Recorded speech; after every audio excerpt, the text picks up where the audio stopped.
8 teams, 5 days, 1 champion.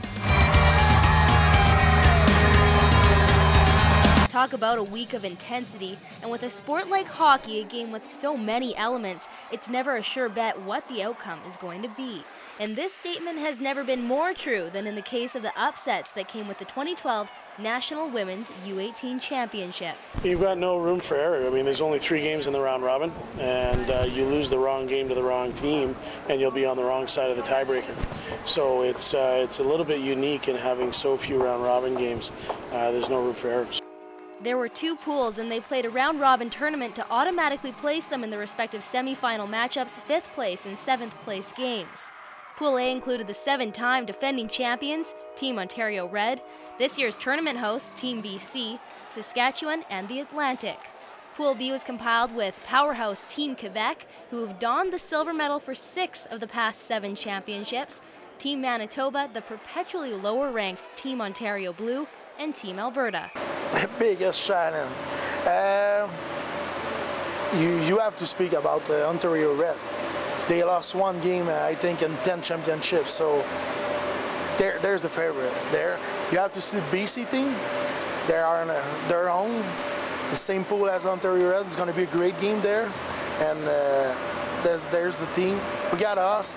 We have the big pool with Alberta and Manitoba and Ontario Blue. It's anybody's chance. So basically, what the Quebec coach was saying is no team could rule out another. Each team was made up of their province's best of the best under-18 female players, and each and every one of them had not only their eye on the championship title, but with people like 3-time Olympic gold medalist Jennifer Botterill overseeing their games, and Mel Davidson, the national team coach, scouting for the big leagues. There was a lot to prove. Well, you know, we get to see these girls all the time, so this is really accumulation, best on best, good consistency, you know, hard work, and just overall good habits is really what we're looking for. They're all skilled. You're not talking about who's more skilled or not. They're all skilled. What it really comes down to is consistency of behavior and how hard they work. This championship is hugely important for the growth of women's hockey. In our country, it's a huge stepping stone to get to, you know, the under-18 national team or the under-22 national team or the senior national team. And it's great. I mean, you see lots of evaluators from Hockey Canada, from all the university programs, and it's a huge showcase for talent in our country, and to see the depth of players here. I mean, every team, it's not like they just have 1 or 2 players. You know, they have full rosters of players that can play at that top level.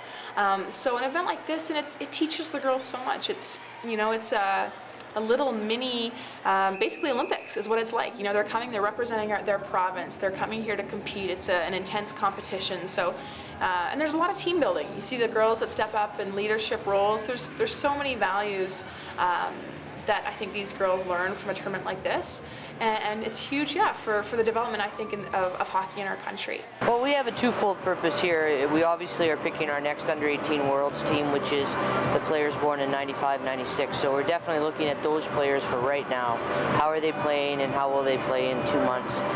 Then our secondary focus is the next year's Worlds, so the 96 and 97 age group, and where they're at and trying to project where they might end up. But we still have some time to look at those guys, but you know, getting to see them best on best is really important, and how they stand up against the wear and tear. There's different, you know, girls are going to play well in different situations, and they're still pretty young.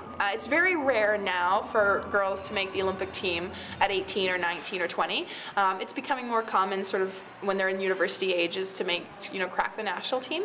But you never know. There are sometimes young superstars that come in and can make the Olympic team. And it's hard. I mean, like I said, there's so much depth. So it's harder to sort of place which players are going to make the next step. But it's fun to watch. There are certain players when you see that can distinguish themselves and their vision of the ice and their overall understanding of the play. There's a lot of players that are skilled and fast, but I think it's the hockey sense that often separates the real elite players. The surprises came by the dozens this week, but the biggest shock of all had to be when the Ontario teams came face to face, and the underdogs have potentially created a new Ontario legacy. Ontario Blue beat out Ontario Red in the semi-finals. And to reiterate, this is the 8th national tournament, and Red has won all 7 preceding this one. Yeah, to be honest with you, I'm a little bit short on words, and that usually doesn't happen too often, but I'm so proud of my girls. They really did believe in our game plan, and they executed it. I couldn't ask for anything more. They gave everything. The next big upset wasn't necessarily a shock, but it was a disappointment for the home fans. Team BC battled their way to the semis where they took on Team Manitoba. It's an honor playing here. Like, I wouldn't want to play anywhere else except here. It's like amazing fans, like everything's just, it's perfect. There's a lot of pressure that comes with being the host team of a national tournament. Even though none of the players were from the Peace region, we wanted to invest in Team BC because they were wearing our colors, representing the province we live in. They hadn't won a medal since 2005, and it was bronze. And this year they decided they weren't stopping short of gold. One special aspect of Team BC was that nearly all of the players attended one of two Okanagan-based hockey academies, which allowed many of the girls to transition smoothly onto the higher intensity ice for the championship. Captain Lauren Spring and Sarah Potomac were a force on the ice. Potomac was the leading points getter on Team BC, and it was Spring who assisted her every goal. Yes, we're line mates also at Pursuit of Excellence in Kelowna. I think we're like sisters. Like, we know, like, even on and off the ice, we always like have each other's backs. We're always there for each other.